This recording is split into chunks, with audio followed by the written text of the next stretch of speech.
제일 중요한 먹는 거에 대한 얘기를 나눠볼 텐데 어떻게 먹어야 되는지에 대한 방법들이 너무 많은 것 같아요. 맞아요. 뭐 대표적으로 이제 저탄고지도 있었고 키토 식단 같은 것도 있었고 요즘에는 이제 많이 회자되고 있는 간헐적 단식도 있었고 그래서 그런 것들이 있는데 딱 어느 한 가지가 정답이다라고 할 수는 없겠죠. 뭐가 제일 중요하다고 생각하세요?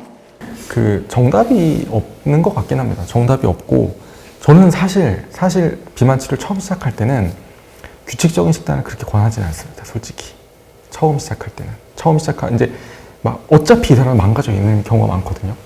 음료수를 엄청나게 마시는 사람도 있고, 그러니까 저는 끊을 걸 먼저 얘기해 주거든요. 그러니까 사진을 찍어오라고 해서 일주일마다 만나는 이유가 사진을 찍어오라고 해가지고 일단 이번 주엔 이거 컷합시다.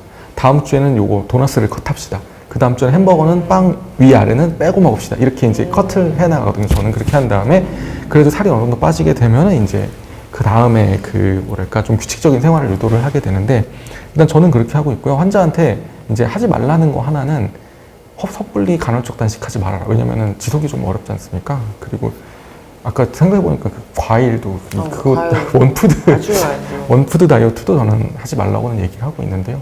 제 방식이 좀 그렇긴 한데 교수님은 어떻게 좀? 근데 행동요법적 측면에서 보면 굉장히 작은 목표를 실천하게 해주는 거는 굉장히 좋은 방법인 것 같긴 해요. 저 같은 경우는 맨날 이렇게 옛날엔 써줬는데 너무 힘들어가지고 아예 프린트로 적어서 안 먹어야 될 거, 모든 음료수, 그다음에 또 시리얼, 빵, 과자, 케이크 이런 거 다 써놓지만 그래도 먹게 되긴 해요. 그래도 안 좋은 거를 이렇게 좀 써주고 그다음에 환자들한테 꼭 먼저 얘기하는 거는 당신이 이 식단을 평생 이렇게 먹을 수 있냐? 하루에 한 끼를 닭가슴살만 먹고 평생 살 수 있어요? 못 살아요. 그러면 하지 마세요. 저는 그렇게 얘기해요. 당신이 평생 먹어도 괜찮다고 생각되는 식단을 시작하세요. 그냥 평소 먹는 걸 드세요. 밥하고 반찬 드세요. 하지만 거기서 딱 2숟갈만 돌고 용량을 조금 줄여보라든지 아니면 우리가 보통 어떤 의사 선생님들 유명해진 의사 선생님 보면 시골 밥상을 먹으라고 하잖아요. 그러니까 저속 노화 이런 걸 하는 식단이 사실은 제일 좋은 식단이에요. 제가 생각할 때는. 그래서 우리나라 그냥 밥, 반찬, 나물들, 콩나물국, 김치국 이런 거를 딱 먹고 밥을 반 공기 정도만 먹고 이렇게 딱 먹으면 계산해보면 대략 400칼로리예요. 대략. 그래서 3끼를 다 먹어도 사실 하루에 1200칼로리밖에 안 돼요. 그래서 그렇게만 먹어도 보통 사람들이 먹는 식단 칼로리보다 훨씬 작거든요. 간식 안 먹으면. 그래서 이렇게만 먹어라 라고 하는데 요새 사람들 보통 아침 안 먹으니까 아침 안 먹고 그러면 점심 저녁만 이렇게만 먹어라. 근데 너무 배고프면 한 3분의 2 공기 먹어라. 그래도 배고프면 1 공기 먹어라.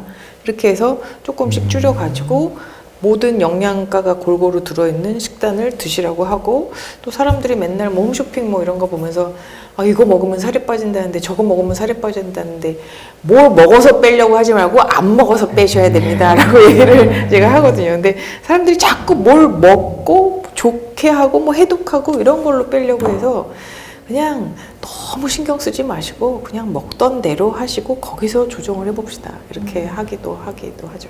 정말 중요한 말씀 같아요. 평생 할 수 있는 거. 그렇죠. 그래서 이제 어떤 연구 결과에 보면 여러 가지 식단을 놓고 사람들이 이 식단을 얼마나 지키느냐 수능도를 비교해 봤더니 자기 생활 패턴하고 크게 달라지지 않는 식단의 수능도가 가장 높았다고 하거든요.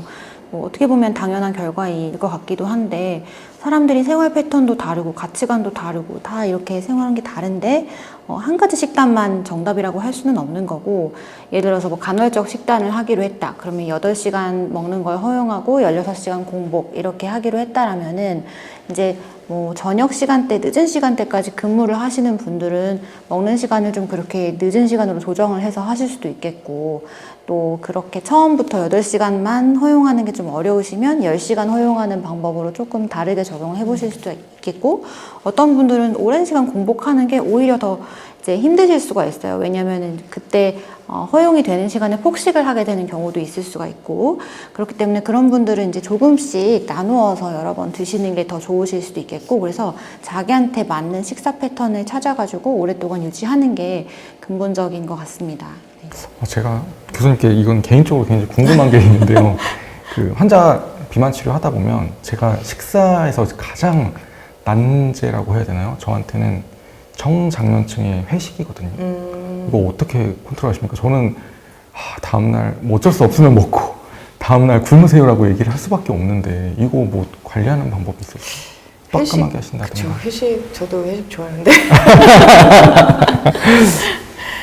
식욕 억제제가 그럴 때는 좀 많이 도움이 되는 것 같아요. 식욕 억제제를 조금 가장 피크 액션이 나타나는 시기에 회식 시간을 맞춰서 그 약을 복용하게 조금 하고 또 그리고 포만감을 느끼게 해줄 수 있는 음식을 미리 먹고 가거나 뭐 우유 같은 거 아니면은 이렇게 파이버 그 물에 타 먹는 거 있잖아요. 옛날엔 차전자피 이렇게 네.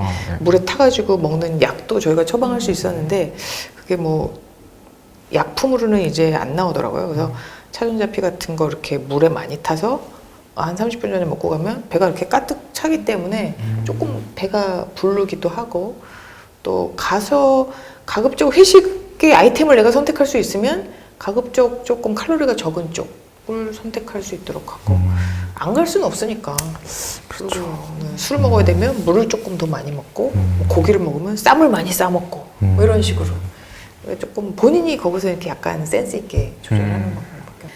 그 회식 한번 하면은 아무래도 이제 죄책감이 많이 들잖아요. 술도 먹게 되고 평소 안 먹던 음식도 많이 먹게 되니까 망했다 이렇게 생각을 하고 풀어져 버리는 경우가 조금 있을 수 있는데 사실 그렇게 먹은 음식들이 곧바로 다 체지방으로 바뀌어 버리는 게 아니기 때문에 그 다음날 조금 뭐 먹는 양을 조정을 하고 운동량을 조정하는 식으로 하루하루 균형을 맞춰 나간다 이렇게 마음가짐을 가지시면 좋을 것 같습니다.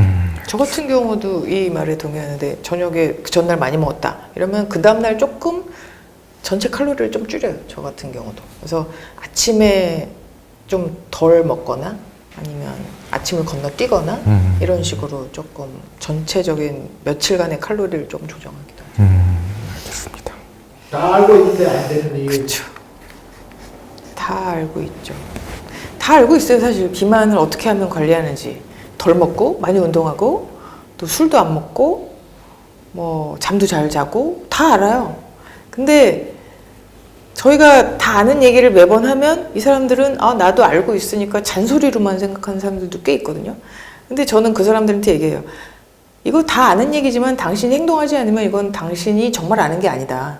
당신의 삶에 영향을 줘야 이건 당신이 정말 아는 거다 라고 얘기를 해주거든요. 그러면 뭐 조금 이렇게 조금 빨리 깨닫는 사람들은 정말 뭔가 깨달은 듯한 표정을 하고 그 다음부터 뭔가 동기가 되기도 하고 여전히 그냥 잔소리로만 듣는 사람들은 그냥 또 변화가 없죠. 그래서 이거는 왜 변화가 없느냐라는 거는 본인이 얼마나 절실하냐라는 것도 굉장히 중요한 것 같고 그리고 그 동기가 나한테 정말 중요한 동기면 그 아는 지식이 행동으로 나오는 것 같아요. 그래서 우리가 백날 잔소리 해봤자 맞습니다. 본인이 필요하다고 느껴야 되거든요.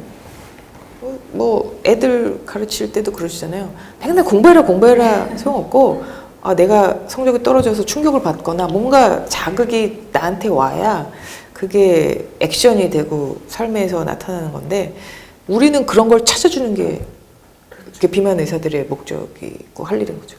네, 그래서 이제 이걸 실천하기가 정말 어려운데 사실 실천을 하려면 본인이 그 필요성과 내적 동기가 확실하셔야 되고 그 부분은 사실 이제 저희들도 도와드리는 역할이고 그렇게 해서 이제 일단은 작은 목표를 잡고 시작이라도 해보시면 시작이 반이라는 말이 있잖아요. 그래서 내가 뭐 목표가 10kg 감량이지만 10kg 감량이 아니라 이번 주에 500g이 빠졌다. 그리고 안 하던 운동을 산책부터 시작했다. 이것도 엄청나게 큰 성취거든요. 그래서 그런 것에서 만약에 내가 뭐 무릎 통증이 있었는데 조금 좋아졌다. 이런 식으로 이제 체력이나 아니면 다른 통증 감소라든지 좋아지는 걸 느끼면서는 훨씬 더 환자분들이 더 잘 따라오는 것 같습니다. 그래서 그런 작은 성취에도 이제 기뻐하면서 잘 진료를 받으시면 좋겠습니다. 저는 제가 비만 치료를 하면서 굉장히 성공적이 됐던 케이스들을 한번 돌이켜본 적이 있었거든요. 그러면 첫 번째는 지지분이하다가 확 빠지는 케이스를 보게 되면은 결혼을 앞둔 분들이 좀 많습니다. 동기가 아주 중요하군요. 엄청난 동기를 가지고 드레스를 입어야 예, 되니까. 갑자기 푹푹푹 빠지는 경우가 있었고 그 다음에 이제 그런 비슷한 얘기인데 이제 초기에 확 빼주면 굉장히 맞아, 동기가 좋아지더라고요. 우리가 어저께 심포지움에서도 얘기가 나왔지만 그래서 이렇게 환자마다 조금 용량을 타이트레이저를 빨리 해주는 것도 좀 방법 중에 하나고 초기 감량 폭이 너무 많을수록 네. 조금 수능도가 더 좋다는 좀 그런 얘기도 것 있기 때문에 그런 팁은 개인화해서 조금 해줘도 나쁘지 않을 것 같아요. 네. 그러면 이제 오늘도 좋은 말씀 많이 해주셔서 감사합니다. 유익한 정보 얻어가셨으면 좋겠습니다. 네, 이상으로 마치겠습니다. 감사합니다. 고맙습니다.